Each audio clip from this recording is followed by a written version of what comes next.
Hello friends, welcome back to my channel Nikhita's kitchen. Friends, ಇವತ್ತಿನ ವರಮಹಾಲಕ್ಷ್ಮಿ ಹಬ್ಬದ ವ್ಲಾಗ್ನ ಶೇರ್ ಮಾಡ್ತಾ ಇದ್ದೀನಿ. ನಾನು ಫಸ್ಟಿಗೆ ಪ್ರಸಾದಕ್ಕೆ ನೈವೇದ್ಯಕ್ಕೆ ಅಂದ್ಬಿಟ್ಟು ರವೆ ಉಂಡೆ ಮಾಡೋಣ ಅಂದ್ಬಿಟ್ಟು ಪ್ರಿಪೇರ್ ಮಾಡ್ತಾ ಇದ್ದೀನಿ. ಸೊ ನನ್ನ ತಮ್ಮ ನನಗೆ ಹೆಲ್ಪ್ ಮಾಡಿಕೊಡ್ತಾ ಇದ್ದಾನೆ. ಇದು ನಾನು ಗುರುವಾರ ನೈಟೇ ಮಾಡಿದೆ, 12:30 ಆಗಿತ್ತು.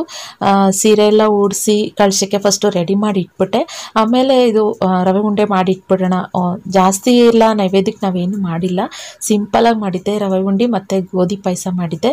ಫಸ್ಟ್ ನಾನು ಮೀಡಿಯಮ್ ರವೆನ ನನ್ನ ತಮ್ಮ ಹುರಿತಾ ಇದ್ದಾನೆ, ನಾನು ಕೊಬ್ಬರಿ ತುರಿತಾ ಇದ್ದೆ, ಅದಕ್ಕೆ ಅವನು ರವೆನ ಹುರಿತಾ ಇದ್ದ. ಸೊ ನಾನು ಏಲಕ್ಕಿ ಕಾಯಿ ಗೋಡಂಬಿ ಅದೆಲ್ಲ ರೆಡಿ ಮಾಡಿ ಇಟ್ಕೊಂಡಿದ್ದೀನಿ. ನೆಕ್ಸ್ಟು ಇದಕ್ಕೆ ರವೆ ಹುರಿದು ತೆಗೆದಿಟ್ಕೊಂಡು ಇವಾಗ ನೆಕ್ಸ್ಟ್ ತುಪ್ಪ ಮತ್ತು ಗೋಡಂಬಿ ಫ್ರೈ ಮಾಡ್ತಾಯಿದ್ದೀನಿ. ದ್ರಾಕ್ಷಿನೂ ಕೂಡ ಹಾಕ್ಬೋದು, ಆದರೆ ಅದು ಮೆತ್ತಗಾಗುತ್ತೆ ಅಂದ್ಬಿಟ್ಟು ನಾನು ದ್ರಾಕ್ಷಿ ಹಾಕಿಲ್ಲ, ಬರೀ ಗೋಡಂಬಿ ಮಾತ್ರ ಹಾಕಿದ್ದೀನಿ. ನೆಕ್ಸ್ಟ್ ಹಾಲು ಕೂಡ ಬಿಸಿಯಾಗಲಿಕ್ಕೆ ಇಟ್ಟಿದ್ದೀನಿ. ಸೊ ಇವಾಗ ಇದಿಷ್ಟು ರೆಡಿ ಮಾಡಿ ಇಟ್ಕೊಂಡಿದ್ದಾಗಿದೆ. ಇವಾಗ ರವೆ ಏನು ಹುರಿದಿಟ್ಕೊಂಡಿದ್ದೆ ಆ ರವೆ ಜೊತೆಗೆ ಕೊಬ್ಬರಿ ಮತ್ತು ಏಲಕ್ಕಿ ಕಾಯಿ ಕುಟ್ಟಿ ಪುಡಿ ಮಾಡ್ಕೊಂಡಿರೋದು ಏಲಕ್ಕಿ ಕಾಯಿ ಹಾಕ್ತಾಯಿದ್ದೀನಿ. ಮತ್ತು ರುಚಿಗೆ ತಕ್ಕಷ್ಟು ಸಕ್ಕರೆ ಎಷ್ಟು ಬೇಕು ನೋಡಿ, ಸ್ವೀಟ್ ಹೇಗೆ ಬೇಕು ಆ ರೀತಿ ಸಕ್ಕರೆ. ನಾನು ಇದು ಪುಡಿ ಮಾಡಿಲ್ಲ, ಡೈರೆಕ್ಟಾಗಿ ಹಾಕ್ತಾಯಿದ್ದೀನಿ. ಡೈರೆಕ್ಟಾಗಿ ಹಾಕಿದ್ರೆ ಇದು ಚೆನ್ನಾಗಿ ಬರುತ್ತೆ, ಪುಡಿ ಮಾಡಿಬಿಟ್ರೆ ಅಷ್ಟು ಚೆನ್ನಾಗಿರಲ್ಲ.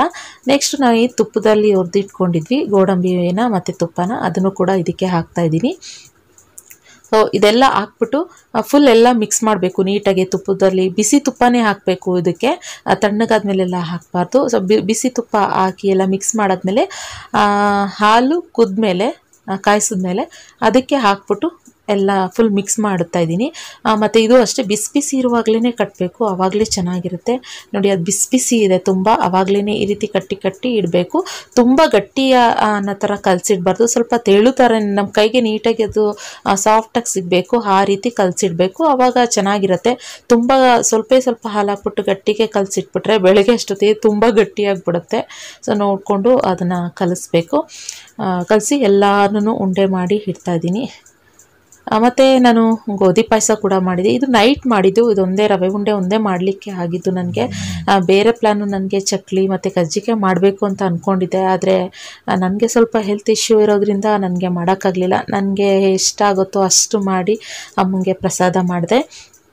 ಸೊ ಇವಾಗ ಫೈನಲಿ ರವೆ ಉಂಡೆ ಎಲ್ಲ ಮಾಡಿ ರೆಡಿ ಮಾಡಿಟ್ಟೆ ಫ್ರೆಂಡ್ಸ್. ಒಂದು 300 ಗ್ರಾಮ್ನಷ್ಟು ಮಾಡಿದ್ದು ನಾನು ರವೆ ಅಷ್ಟೇನೆ.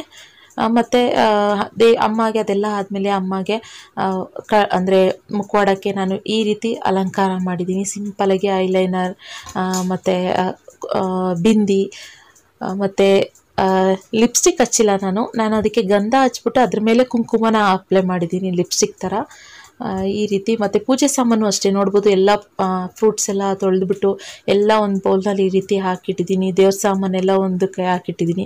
ಮತ್ತು ಬೆಳಗ್ಗೆ ದೀಪಕ್ಕೆ ಬತ್ತಿ ಅದೆಲ್ಲನೂ ಕೂಡ ರೆಡಿ ಮಾಡಿ ಒಂದೊಂದೇ ಇಟ್ಟಿದ್ದೀನಿ, ಯಾಕೆಂದರೆ ಬೆಳಗ್ಗೆ ಎದ್ದಾಗ ಗಡಿಬಿಡಿ ಇರಬಾರ್ದು ಅಂದ್ಬಿಟ್ಟು ಎಲ್ಲ ಪ್ರತಿಯೊಂದು ರೆಡಿ ಮಾಡಿ ಇಟ್ಟಿದ್ದೀನಿ.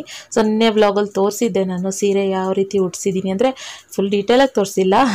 ನನಗೆ ಸಿಂಪಲಾಗಿ ಇಲ್ಲಿ ವೀಡಿಯೋ ಮಾಡೋಕ್ಕಾಗಲ್ಲ ಕ್ಯಾಮ್ರಾ ಇಟ್ಟು, ತುಂಬ ಚಿಕ್ಕದಿರೋದ್ರಿಂದ ದೇವ್ರ ಮನೆ, ಆದ್ದರಿಂದ ಆದಷ್ಟು ನೋಡೋಣ ನೆಕ್ಸ್ಟ್ ಯಾವುದಾದ್ರೂ ವ್ಲಾಗ್ಗಳಲ್ಲಿ ನೆಕ್ಸ್ಟ್ ಇಯರ್ ತೋರಿಸ್ತೀನಿ. ಟೈಮು ನೋಡ್ಬೋದು 1 ಗಂಟೆ. ಸೊ ನಾನು ಮಲಗೋಷ್ಟೊತ್ತಿಗೆ 2 ಗಂಟೆ ಆಯಿತು ಅಂತ ನಿನ್ನೆ ವ್ಲಾಗಲ್ಲೂ ಕೂಡ ಹೇಳಿದ್ದೆ ನಿಮ್ಮ ಜೊತೆ.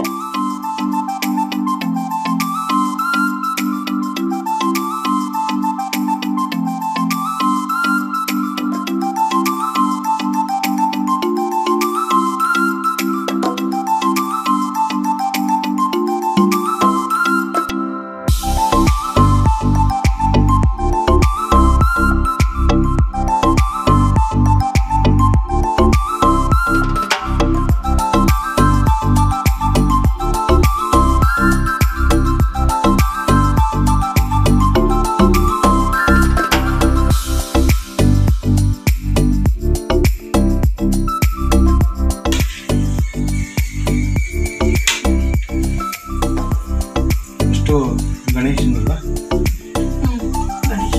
ಬಟ್ಟಿಡದ ನನಗೆ ಅಲ್ಲ ಕುಂಕುಮ ನಡೀತಾರೆ ಅಷ್ಟೇ. ನೀರಿತ್ತಲ್ಲ, ನೀರು ಹಾಕೊಂಬನ್ನಿ, ಅದನ್ನೇ ओम शुक्लांबरधरं विष्णुं शशिवर्णं चतुर्भुजं प्रसन्नवदनं ध्यायेत् सर्वविघ्नोपशान्तये। ओम गजाननं भूतगणाधिसेवितं कपिस्थं जम्बूफलसारभक्षितं उमाश्रितं शोकविनाशकारणं नमामि विघ्नेश्वरपादपङ्कजम्। ओम वक्रतुण्ड महाकाय कोटिसूर्यसमप्रभा निर्विघ्नं कुरु मे देव सर्वकार्येषु सर्वदा। ओम शांति शांति शांति। ओम कल्याणाद्भुतगात्राय काम्येन सर्वविद्यानां दक्षिणामूर्तये नमः। पुष्प समर्पयामि। ओम एकदन्ताय विद्महे वक्रतुण्डाय धीमहि तन्नो दन्तिः प्रचोदयात्।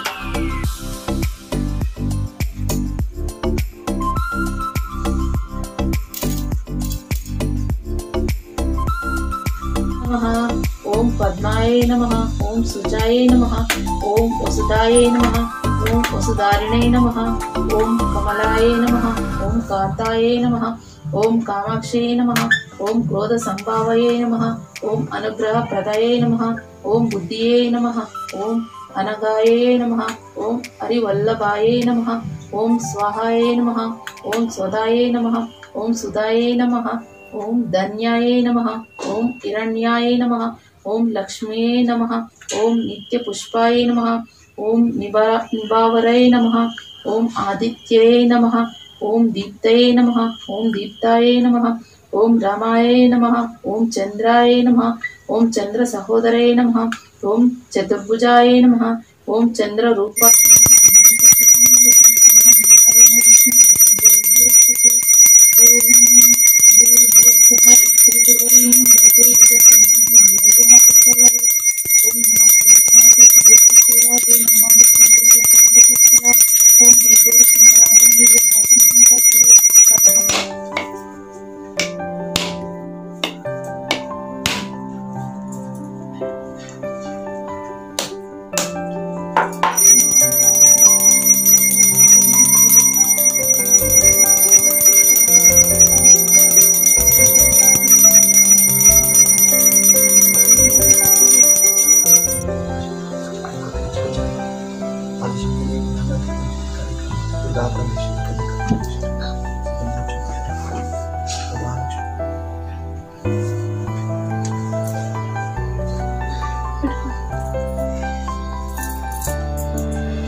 ಫ್ರೆಂಡ್ಸ್, ಇವಾಗ ಪೂಜೆ ಎಲ್ಲ ಆಯಿತು. ಸೊ ಸ್ವಲ್ಪ ಲೇಟೇ ಆಯಿತು ಪೂಜೆ ಮಾಡೋದು ನಾನು, ಯಾಕಂದರೆ ರಾತ್ರಿ ಎಲ್ಲ ಲೇಟ್ ಆಯ್ತಲ್ಲ, 1:30-2 ಗಂಟೆ ಆಗೋಯ್ತು. ಸೊ ಬೆಳಗ್ಗೆನೂ ಸ್ವಲ್ಪ ಲೇಟಾಗಿ ನಿಧಾನಕ್ಕೆ ಸಮಾಧಾನವಾಗಿ ಮಾಡಿದ್ವಿ ಪೂಜೆ. ಸೊ ಗಡಿಬಿಡಿನಲ್ಲಿ ಮಾಡಲ್ಲ ನಾನು ಯಾವಾಗಲೂ ಪೂಜೆ. ನನ್ನ ಹಸ್ಬೆಂಡ್ಗೆ ಅದು ಇಷ್ಟನೇ ಆಗಲ್ಲ. ಗಡಿಬಿಡಿನಲ್ಲಿ ಮಾಡಬೇಡ ಪೂಜೆನ, ಆರಾಮಾಗಿ ಮಾಡು, ಸಮಾಧಾನವಾಗಿ ಮಾಡು ಅಂತ ಹೇಳ್ತಿರ್ತಾರೆ. ಓಕೆ, ನೋಡ್ತಾ ಇರ್ಬೋದು ನಮ್ಮನೆ ವರಮಹಾಲಕ್ಷ್ಮಿ ಹಬ್ಬ ಹೇಗೆ ಮಾಡಿದ್ದೀವಿ, ಸಿಂಪಲ್ಲಾಗಿ ಮಾಡಿದ್ದೀವಿ. ಸೊ ಅಮ್ಮನವ್ರೆ ಹೇಗೆ ಕಾಣಿಸ್ತಾ ಇದ್ದಾರೆ, ಹೇಗೆ ಅಲಂಕಾರ ಮಾಡಿದ್ದೀನಿ ನಾನು ಅಂದ್ಬಿಟ್ಟು ನನಗೆ ಕಮೆಂಟ್ನಲ್ಲಿ ತಿಳಿಸಿ. ನಾನು ಪ್ರಸಾದ ಅಂತ ಜಾಸ್ತಿ ಏನು ಮಾಡಲಿಲ್ಲ, ರವೆ ಉಂಡೆ ಮಾಡಿದೆ. ಅಮ್ಮನವ್ರಿಗೆ ರವೆ ಉಂಡೆ ಅಂತ ಅಂದರೆ ಇಷ್ಟ, ಮತ್ತು ಎಕ್ಸ್ಪೆಷಲಿ ಗೋಧಿ ಪಾಯಸ ಅಂದರೆ ತುಂಬ ಇಷ್ಟ. ಅದನ್ನು ವಿಡಿಯೋ ಮಾಡೋಕ್ಕಾಗಲಿಲ್ಲ, ನೆಕ್ಸ್ಟ್ ಟೈಮ್ ನಾನು ಯಾವುದಾದ್ರೂ ಬ್ಲಾಗಲ್ಲಿ ಶೇರ್ ಮಾಡ್ತೀನಿ. ಸೊ ತುಂಬ ಚೆನ್ನಾಗಿ ಬಂದಿದೆ. ಇವಾಗ ಪ್ರಸಾದಕ್ಕೆ ತೆಗ್ದಿಟ್ಟಿದ್ವಲ್ಲ, ಅದು ಇನ್ನೊಂದು ಸ್ವಲ್ಪ ಇತ್ತು, ಅದನ್ನೇ ಎಲ್ಲರೂ ಸ್ವಲ್ಪ ತಿಂದ್ಕೊಂಡ್ವಿ. ಇವಾಗ ಪೂಜೆ ಎಲ್ಲ ಆದಮೇಲೆ ಇವಾಗ ಏನಾದರೂ ಅಡುಗೆ ಸ್ಟಾರ್ಟ್ ಮಾಡಬೇಕು. ಸೊ ಪನ್ನೀರ್ ಪಲಾವ್ ಮಾಡು ಅಂತ ಎಲ್ಲರೂ ಕೇಳ್ತಾ ಇದ್ದಾರೆ, ನನ್ನ ತಮ್ಮ ರಕ್ಷಿತ್ ಎಲ್ಲರೂ. ಸೊ ಅದನ್ನು ಮಾಡಬೇಕು. ನೆಕ್ಸ್ಟ್ ಅಡುಗೆಗಳು ಒಬ್ಬಟ್ಟು ಮಾಡಲೇಬೇಕು. ಆಮೇಲೆ ಏನಾದರೂ ಮತ್ತೆ ಮಧ್ಯಾಹ್ನಕ್ಕೆ ಏನಾದರೂ ನೈವೇದ್ಯ ಮಾಡ್ತೀನಿ. 3 ಪೂಜೆ ಮಾಡ್ತೀನಿ ನಾನು. ಮಧ್ಯಾಹ್ನ ಒಂದು ಪೂಜೆ ಮತ್ತು ಸಂಜೆ ಇನ್ನೊಂದು ಪೂಜೆ. ಇವಾಗ ಒಂದು ಪೂಜೆ ಆಗಿದೆ, ಸೊ ಸಂಜೆ ಇನ್ನೊಂದು ಪೂಜೆ ಮಾಡ್ತೀನಿ. ಮಧ್ಯಾಹ್ನ ಒಬ್ಬಟ್ಟು ಮತ್ತು ಏನಾದರೂ ಮಾಡಿದ್ರೆ ಆವಾಗ ಅದನ್ನು ಪ್ರಸಾದಕ್ಕೆ ಇಡ್ತೀನಿ. ಸೊ ಓಕೆ ಫ್ರೆಂಡ್ಸ್, ನೋಡಿದ್ರಲ್ಲ ನಮ್ಮನೆ ವರಮಹಾಲಕ್ಷ್ಮಿ ಅಮ್ಮನವ್ರನ್ನ ಹೇಗೆ ಕೂರಿಸಿದ್ದೀನಿ ಅಂದ್ಬಿಟ್ಟು. ಸೊ ಕಮೆಂಟ್ನಲ್ಲಿ ತಿಳಿಸಿ. ಮತ್ತೆ ಇಷ್ಟ ಆಗಿದೆಯಾ ನಾನು ಅಲಂಕಾರ ಮಾಡಿರೋದು ಅನ್ನೋದು ಕೂಡ ಲೈಕ್ ಮಾಡಿ ನೀವು.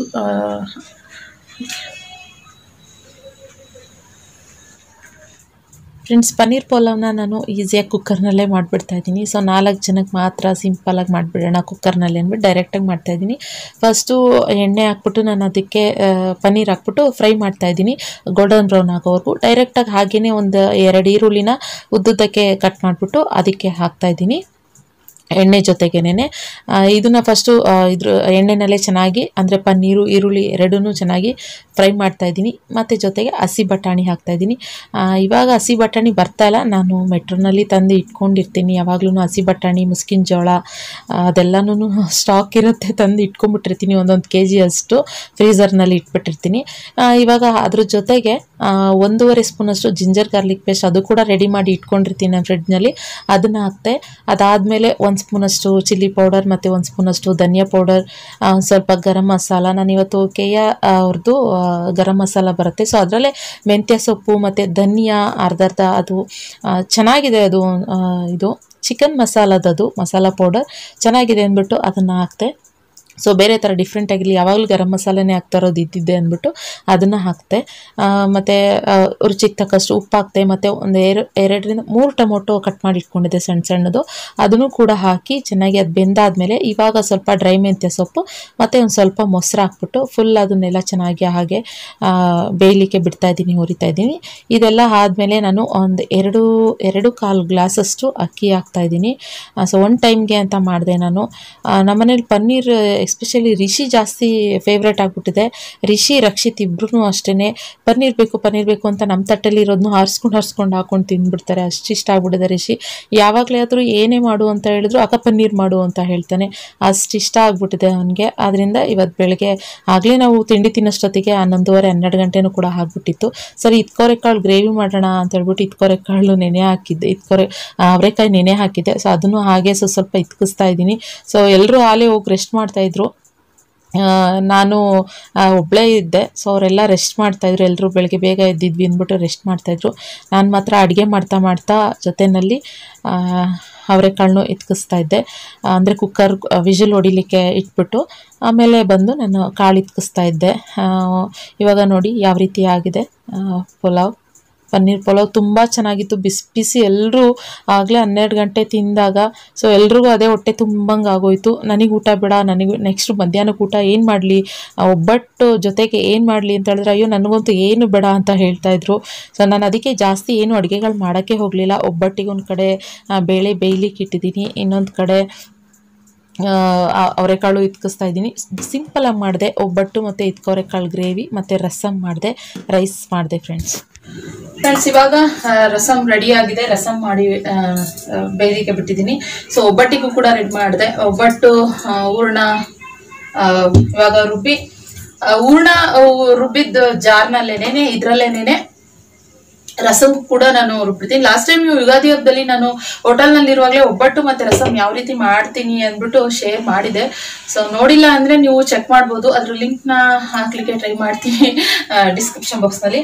ಸೊ ಮೈದಾ ಹಿಟ್ಟು ಕೂಡ ಕಲಸಿಟ್ಟಿದ್ದೀನಿ. ಸೊ ಇಷ್ಟೇ.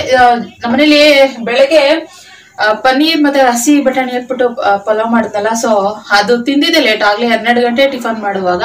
ಸೊ ಅದಕ್ಕೆ ಬೇಡ, ನಂಗೆ ಒಬ್ಬಟ್ಟು ಬೇಡ, ಒಬ್ರು ನಂಗೆ ಒಬ್ಬಟ್ಟು ಬೇಡ ಅಂತಾರೆ, ನಂಗೆ ಇನ್ನೊಂದು ಬೇಡ ಅಂತಾರೆ. ಸೊ ಅದಕ್ಕೆ ಏನು ಬೇಡ, ಸಿಂಪಲ್ ಆಗಿ ಮಾಡು ಅಂತ ಹೇಳಿದ್ರು. ಅದಕ್ಕೆ ಒಬ್ಬಟ್ಟಂತೂ ಪ್ರಸಾದಕ್ಕೆ ನೈವೇದ್ಯಕ್ಕೆ ಇಡ್ಲಿಕ್ಕೆ ಬೇಕೇ ಬೇಕು. ಆದ್ರಿಂದ ಒಬ್ಬಟ್ಟು ಒಂದೇ ಮಾಡ್ತಾ ಇರೋದು. ನೆಕ್ಸ್ಟ್ ಅನ್ನ ರಸಂ. ಇವಾಗ ಒಬ್ಬಟ್ಟಿನ ರಸಂ ಇಕ್ಕಿದೆ, ಇವಾಗ ಅದಕ್ಕೆ ಏನಾರು ರಸಂ ಮಾಡ್ಲೇಬೇಕು. ಒಬ್ಬಟ್ಟಿನ ಸಾರು ತಿನ್ನಲ್ಲ ನನ್ನ ಹಸ್ಬೆಂಡ್, ಅದಕ್ಕೋಸ್ಕರ ಅದನ್ನ ರಸಂ ತರ ಮಾಡ್ಬಿಡ್ತೀನಿ ನಾನು. ನೆಕ್ಸ್ಟ್ ಅದ್ ಬಿಟ್ರೆ ಇನ್ನು ಪನ್ನೀರ್ ಪಲಾವ್ ಇನ್ನೂ ಸ್ವಲ್ಪ ಇದೆ ಹಾಗೇನೆ. ಆಮೇಲೆ ಇನ್ನೊಂದು ಇದ್ಕವ್ರೆಕಾಳು ನೆನೆ ಹಾಕಿದ್ದೆ ನೆನೆ. ಸೊ ಮೊನ್ನೆ ತಂದಿದ್ನಲ್ವಾ 2 kg, ಅದನ್ನ ಒಂದ್ ಸ್ವಲ್ಪ 1.5 kg ಆಗೋಷ್ಟು 1 kg ಆಗೋಷ್ಟು ನೆನೆ ಹಾಕಿದೆ. ಇವಾಗ ರಕ್ಷಿತು ಇದ್ಕಿಸ್ತಾ ಕೂತಿದ್ದಾನೆ, ರಿಷಿ ಮಲ್ಕೊಂಡ್ಬಿಟ್ಟಿದ್ದಾನೆ. ಪಾಪ ಬೆಳಗ್ಗೆ ನೈಟ್ 2 ಗಂಟೆವರೆಗೂ ನನ್ನ ಜೊತೆನಲ್ಲೇ ಇದ್ದ, ಎಲ್ಲ ಕ್ಲೀನ್ ಮಾಡ್ಕೊಂಡು ಎದ್ದಿದ್ದ. ರಕ್ಷಿತು ನನ್ನ ಹಸ್ಬೆಂಡ್ ಮಲ್ಕೊಂಡ್ಬಿಟ್ಟಿದ್ರು. ಸೊ ಆದ್ರಿಂದ ಪಾಪ ನನ್ನ ತಮ್ಮ ಮಲ್ಕೊಂಡ್ಬಿಡ್ತು ಬೇಗನೆ. ಇವಾಗ ನನ್ನ ಹಸ್ಬೆಂಡ್ ಮೀಟಿಂಗ್ ನಡೀತಾ ಇದೆ ಆಫೀಸಿಂದು, ಅಲ್ಲಿ ಅಟೆಂಡ್ ಮಾಡ್ತಾ ಇದ್ದಾರೆ ರೂಮಲ್ಲಿ. ಸೊ ಅದಕ್ಕೆ ನಾನು ಬೇಗ ಮಾಡ್ಬೇಡೋಣ ಅಡುಗೆ ಅಂದ್ಬಿಟ್ಟು ಇವಾಗ ಮಾಡ್ತಾ ಇದ್ದೀನಿ. ಸೊ ಲೈವ್ ಬರ್ತೀನಿ ಅಂತ ಹೇಳಿದೀನಿ. ಸೊ ಲೈವ್ಗೂ ಕೂಡ ಬರ್ತೀನಿ. ಮತ್ತೆ ಇನ್ನೊಂದು ಏನ್ ಗೊತ್ತಾ, ಸ್ಯಾರಿ ವೇರ್ ಮಾಡಿದೆ, ಚೇಂಜ್ ಮಾಡಿದೆ. ಈ ತರ ಎಲ್ಲ ಕೆಲಸ ಮಾಡುವಾಗ ಸ್ಯಾರಿ ಎಲ್ಲ ಗಲೀಜಾಗ್ಬಿಡುತ್ತೆ ನಮ್ಗೆ. ಯಾಕಂದ್ರೆ ಕಂಫರ್ಟಬಲ್ ಅನ್ಸಲ್ಲ, ಅಪರೂಪಕ್ಕೆ ಸ್ಯಾರಿ ಉಟ್ಕೊಳ್ಳೋರ್ಗೆ ಕಂಫರ್ಟಬಲ್ ಅನ್ಸಲ್ಲ. ಅದಕ್ಕೆ ಸ್ಯಾರಿ ಚೇಂಜ್ ಮಾಡಿ ಡ್ರೆಸ್ ವೇರ್ ಮಾಡಿದೆ. ಕುರ್ತಾ ವಿಶಾಲ್ ಮಠಲ್ಲಿ ತಗೊಂಡಿದ್ದು ಇದು. ಲಾಸ್ಟ್ ಟೈಮ್ ನಾನು ಊರ್ನಲ್ಲೂ ಕೂಡ ಟೆಂಪಲ್ಗೆ ಹೋದಾಗ ಇದನ್ನೇ ವೇರ್ ಮಾಡಿದೆ. ತುಂಬಾ ಇಷ್ಟ ಆಯ್ತು ನನಗೆ, ತುಂಬಾ ಕಂಫರ್ಟಬಲ್ ಆಗಿದೆ ನನಗೆ ಇದು ಟಾಪ್. ಆದ್ರಿಂದ ಡೈಲಿ ವೇರ್ಗೆ ಯೂಸ್ ಮಾಡ್ಲಿಕ್ಕೆ ಇಟ್ಕೊಂಡ್ಬಿಡೋಣ ಅಂದ್ಬಿಟ್ಟು ಇಟ್ಕೊಂಡಿದ್ದೀನಿ. ಇವಾಗ ಇದ್ಕೋರೆಕಾಳನ್ನ ಇಕ್ಕಿಸ್ಬಿಟ್ಟು ರಸಂ ರೆಡಿ ಆಯ್ತು. ಸೊ ಇದ್ಕೋರೆಕಾಳನ್ನ ನಾನು ಸ್ವಲ್ಪ ಹೋಗ್ಬಿಟ್ಟು ಬೇಗ ಇಕ್ಕಿಸ್ಬಿಟ್ಟು ಅದು ಹೇಗ್ ಮಾಡ್ತೀನಿ ಒಗ್ಗರಣೆ ಅನ್ನೋದನ್ನ ತೋರಿಸ್ತೀನಿ. ಸೊ ಅದೊಂದೇ ಯಾಕೆ ಮಾಡ್ತಾ ಇರೋದು. ಅದಕ್ಕೆ ಮಸಾಲೆನೂ ಕೂಡ ರೆಡಿ ಮಾಡಿ ಇಟ್ಟಿದ್ದೀನಿ. ನಾನು ಇದಕ್ಕೆ ತೆಂಗಿನಕಾಯಿ ಸ್ವಲ್ಪ, ತೆಂಗಿನಕಾಯಿ, ಆಮೇಲೆ ಗೋಡಂಬಿ ಸ್ವಲ್ಪ, ಮತ್ತೆ ಗರಂ ಮಸಾಲ, ಈರುಳ್ಳಿ, ಹಸಿಶುಂಠಿ, ಬೆಳ್ಳುಳ್ಳಿ, 1-2 ಹಸಿಮೆಣಸಿನಕಾಯಿ, ಇದಿಷ್ಟು ಹಾಕ್ಬಿಟ್ಟು ಪೇಸ್ಟ್ ಮಾಡಿ ರೆಡಿ ಮಾಡಿ ಇಟ್ಕೊಂಡಿದ್ದೀನಿ. ಸೊ ಗೋಡಂಬಿ ಹಾಕಿದ್ದೀನಿ. ಸ್ಪೆಷಲ್ ಅಂದ್ರೆ ಗೋಡಂಬಿ ಸ್ವಲ್ಪ ರಿಚ್ ಫ್ಲೇವರ್ ಕೊಡುತ್ತೆ ಅಂದ್ಬಿಟ್ಟು, ಟೇಸ್ಟ್ ಚೆನ್ನಾಗಿರುತ್ತೆ ಅಂದ್ಬಿಟ್ಟು ಇದಿಷ್ಟು ಹಾಕಿದ್ದೀನಿ. ಅದನ್ನ ಆಮೇಲೆ ಒಂದು ಈರುಳ್ಳಿ ಕಟ್ ಮಾಡಿ ಒಗ್ಗರಣೆ ಹಾಕ್ಬಿಟ್ಟು ಪಟ ಅಂದ್ಬಿಟ್ಟು ಎಲ್ಲ ಒಗ್ಗರಣೆ ಹಾಕ್ಬಿಡ್ತೀವಿ ಫ್ರೆಂಡ್ಸ್. ಅದಕ್ಕೂ ಮುಂಚೆ ಪಾತ್ರೆ ಎಲ್ಲ ಕ್ಲೀನ್ ಮಾಡ್ತಾ ಇದೆಲ್ಲ ಒರೆಸಿ ಎಲ್ಲ ರುಬ್ಬಾದ್ಮೇಲೆ ಪಾತ್ರೆ ಇದೆ, ಪಾತ್ರೆ ತೊಳೆದ್ಬಿಟ್ಟು ಆಮೇಲೆ ನಾನು ಇಟ್ಕಿಸ್ಬಿಟ್ಟು ಬೇಗ ಮಾಡ್ಬಿಡ್ತೀನಿ.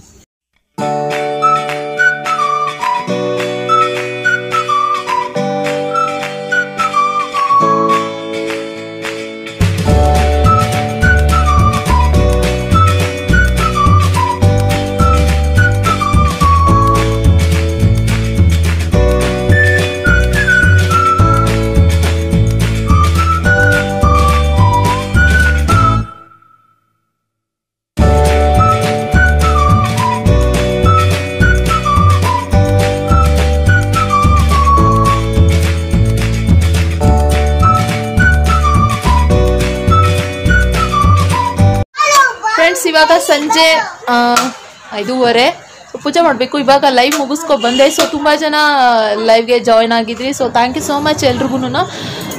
ಇವಾಗ ಸಂಜೆ ಪೂಜೆ ಸ್ಟಾರ್ಟ್ ಮಾಡಬೇಕು. ಇವಾಗ ನಿಹಾನ್ ಬಂದ, ಮಳೆ ಬೇರೆ ಬರ್ತಾಯಿತ್ತು. ಸೊ ಅದಕ್ಕೋಸ್ಕರ ಹೊರಗಡೆ ಬಂದೆ. ನೋಡಿ ಇಬ್ಬರು ಆಟ ಆಡ್ತಾವ್ರೆ. ಏನಾಗ್ತೈತೆ ಚಿನ್ನಮ್ಮ? ಫ್ರೀ ಫೈರ್ ಆಡ್ತಾ ಇದೆಯಾ? ಬಾಹುಬಲಿನ ಫ್ರೀ ಫೈರಾ? ನಿಹಾನ್ ಬ್ಯಾಡ್ ಬಾಯ್ ಆಗ್ಬಿಟ್ಟಿದ್ದಾನೆ ಫ್ರೆಂಡ್ಸ್ ಅಲ್ವಾ? ನಿಹಾನ್ ಬ್ಯಾಡ್ ಬಾಯ್ ಆಗ್ಬಿಟ್ಟಿದ್ದಾನೆ. ಇಲ್ಲ ಬ್ಯಾಡ್ ಬಾಯ್ ಆಗ್ಬಿಟ್ಟಿದ್ದಾನೆ ನಿಹಾನ್. ಸೊ ಓಕೆ ಫ್ರೆಂಡ್ಸ್, ಇವಾಗ ಅವ್ರ ಅಮ್ಮ ಬರಕ್ಕೆ ಹೇಳಿದ್ದೀನಿ ನನ್ನ ಕಸಿನ್ನ. ಸೊ ಅವಳು ಇವಾಗ ಬರ್ತಾಳೆ. ಬಂದಮೇಲೆ ಪೂಜೆ ಸ್ಟಾರ್ಟ್ ಮಾಡಬೇಕು. ಸಂಜೆ ನೈವೇದ್ಯಕ್ಕೆ ಒಂದು ಸ್ವಲ್ಪ ಏನಾದರೂ ಪಂಚಾಮೃತ ಏನಾದರೂ ಸ್ವಲ್ಪ ಮಾಡೋಣ ಪ್ರಸಾದ ಅಂತ ಅಂದ್ಕೊಂಡಿದ್ದೀನಿ. ಅವ್ರ ಆಟಗಳು ನೋಡಿ ಹಿಂಗಾಡ್ತಾಯಿದ್ರು ಇಷ್ಟು.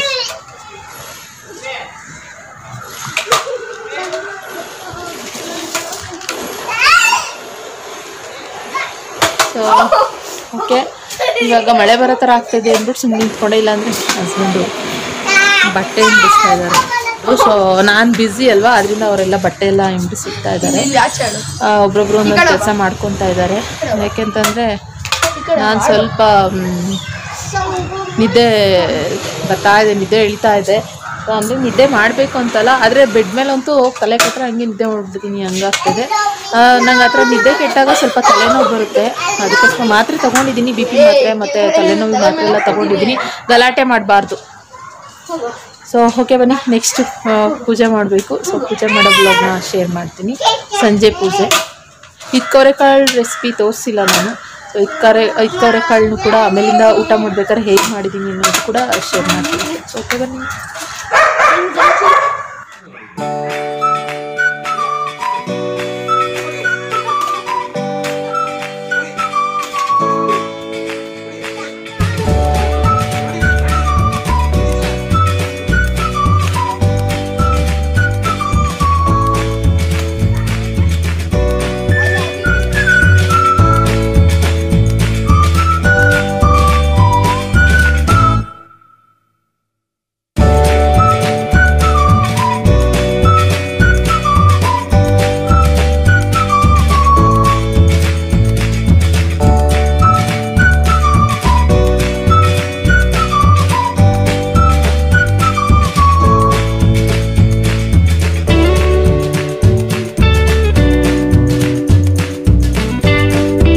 ಇವಾಗ ಪೂಜೆ ಎಲ್ಲ ಆಯ್ತು. ಇವಾಗ ಸಂಜೆ ಪೂಜೆನೂ ಕೂಡ ಆಯ್ತು. ಸೊ ಇವಾಗ ಎಲ್ಲರೂ ಕುತ್ಕೊಂಡಿದ್ದಾರೆ, ಎಲ್ಲ ಆಯ್ತು. ಓಕೆ ಫ್ರೆಂಡ್ಸ್, ನಾನು ಇವತ್ತಿನ ಬ್ಲಾಗ್ನ ಇಲ್ಲಿಗೆ ಎಂಡ್ ಮಾಡ್ತೀನಿ. ಸೊ ಇವತ್ತಿನ ಹಬ್ಬದ ವರಮಹಾಲಕ್ಷ್ಮಿ ಹಬ್ಬದ ಬ್ಲಾಗ್ ನಿಮಗೆ ಇಷ್ಟ ಆಗಿದ್ರೆ ಲೈಕ್ ಮಾಡಿ, ಕಮೆಂಟ್ ಮಾಡಿ, ಶೇರ್ ಮಾಡಿ. ಸೊ ಮತ್ತೆ ನಾನು ನೆಕ್ಸ್ಟ್ ಬ್ಲಾಗ್ನಲ್ಲಿ ಸಿಗ್ತೀನಿ, ನಾಳೆ ಬ್ಲಾಗ್ನಲ್ಲಿ. ಸೊ ಅಲ್ಲಿವರೆಗೂ ಬಾಯ್.